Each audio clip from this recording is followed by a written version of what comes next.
अस्सलामु अलैकुम।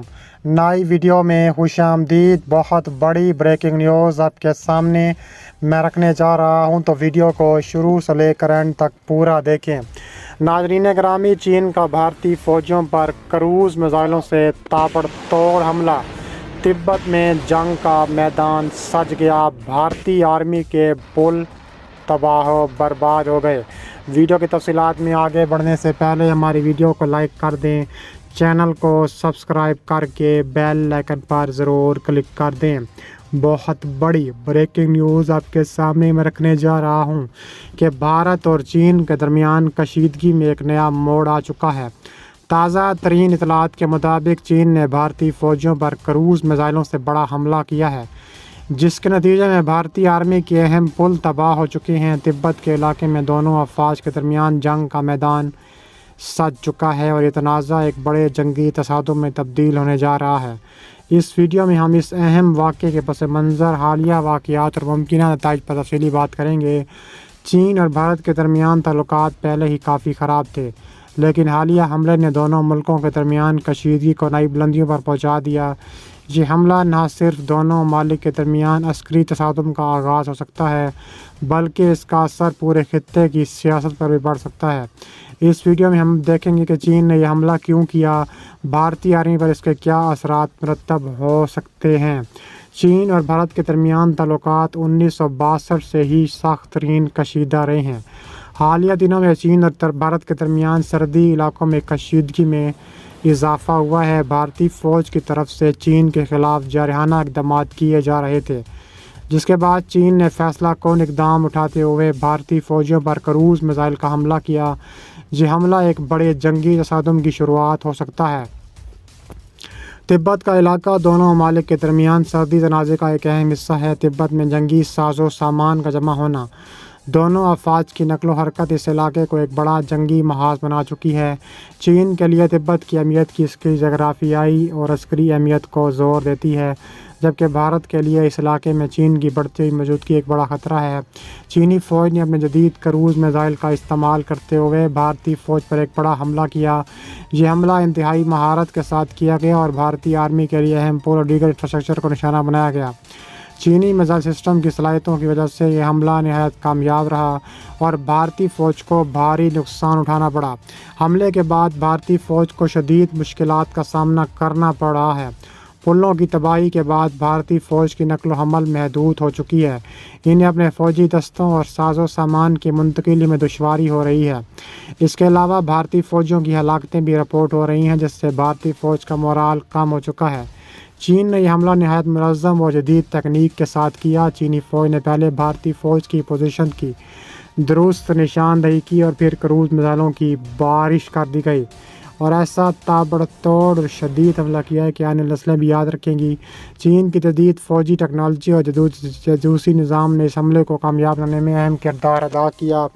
तिब्बत का इलाका चीन के लिए एक अहम अस्करी महाज है। चीन ने यहाँ अपने फ़ौजी साजो सामान को नहायत हिकमत अमली के तहत तैनात किया है, ताकि वह भारत के ख़िलाफ़ किसी भी मुमकिन हमले के लिए तैयार रहे। तिब्बत की जोग्राफियाई हैसियत चीन को भारतीय सरहदों के करीब अपनी फ़ौजी क़ुव्वत को बढ़ाने का मौका फराहम करती है। चीन ने तिब्बत में अपनी फ़ौजी क़ुव्वत को मजबूत कर लिया है। यहाँ जदीद जंगी तैयारे, मिसाइल सिस्टम और दीगर अस्करी साजो सामान तैनात किया जा चुका है। चीनी फ़ौज के जवानों की बड़ी तादाद तिब्बत में मौजूद है, जो कि किसी भी जंगी सूरत हाल का सामना करने के लिए तैयार है। भारतीय फ़ौज के पुलों की तबाही चीन की हमले का एक बड़ा अहम हिस्सा थी। इन पुलों की तबाही के बाद भारतीय फ़ौज की नकल हरकत महदूद हो चुकी है और अपने फ़ौजी साजो सामान को जंगी इलाकों तक पहुंचाने में मुश्किलात का सामना कर रहे हैं। चीन की हिकमत अमली फ़ौजी सलाहियतों को कम करने की नहायत मौसर साबित हुई है। भारत के पास एक मजबूत फ़ौजी ताकत है और किसी भी जंगी सूरत हाल का सामना करने के लिए तैयार है। भारतीय फ़ौज ने तिब्बत के करीब अपने फ़ौजी क़ुव्वत को बढ़ा दिया है और उनकी जंगी तैयारे और सिस्टम भी चीनी फ़ौज का मुकाबला करने के लिए हम वक्त तैयार बैठे हैं। भारत की तरफ से जवाबी कार्रवाई की तवक्को की जा रही है। मुमकिन तौर पर भारत चीनी फ़ौज की पोजीशन पर हमला कर सकता है या सरहदी इलाकों में अपनी फ़ौजी मौजूदगी को बढ़ा सकता है। भारत के पास शदीद मिसाइल सिस्टम हैं ताकि चीन की फ़ौजी पोजीशन को निशाना बना सकते हैं। بھارتی فضائیہ اور نیوی اس تنازع میں اہم کردار ادا کر سکتے ہیں۔ بھارتی فضائیہ کے جنگی طیارے چینی فوج کی پوزیشن پر حملہ کر سکتے ہیں، جبکہ چینی بحری راستوں کو نشانہ بنا سکتی ہے۔ چین اور بھارت کے درمیان بڑھتی ہوئی کشیدگی نے پورے خطے کو غیر مستحکم کر دیا ہے۔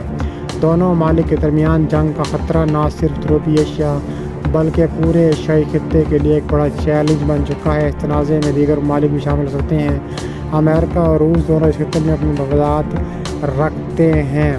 چین کی حکمت عملی نہ صرف بھارت کو کمزور کرنے کے لیے ہے بلکہ پورے ایشیا میں اپنی طاقت کو بڑھانے کے لیے ہے۔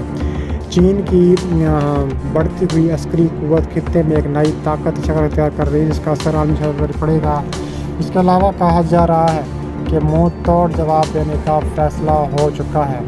کہا جا رہا ہے کہ چین کی پیش قدمی سے لگ رہا ہے کہ وہ لاکانگ کے علاقے میں جھیل پر قابض ہونا چاہتے تھے، جس کے قریب وہ سہرخی حکمت عملی کے تحت شمال میں سرحجاب، جنوب میں چوشر اور وسط میں جھیل کے پانیوں سے ہو کر حملہ ہونا چاہتے ہیں۔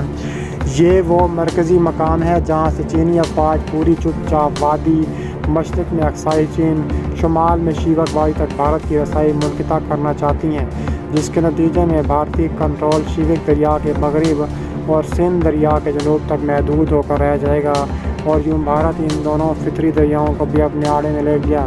تاہم اگر چینی کا اگر فاصلے کے جنوب میں حصے پر قبضہ کرنے میں کامیاب ہو جاتا ہے تو آسانی سے ڈیپ سکرانگ لداری کے راستے میں نہ صرف چیازن گلیشیئر تک پہنچ سکتا ہے بلکہ وہ تاشقورغان جنکشن تک بھی پہنچ پائے گا، جہاں سپیک گلگت بلتستان میں داخل ہوتا ہے۔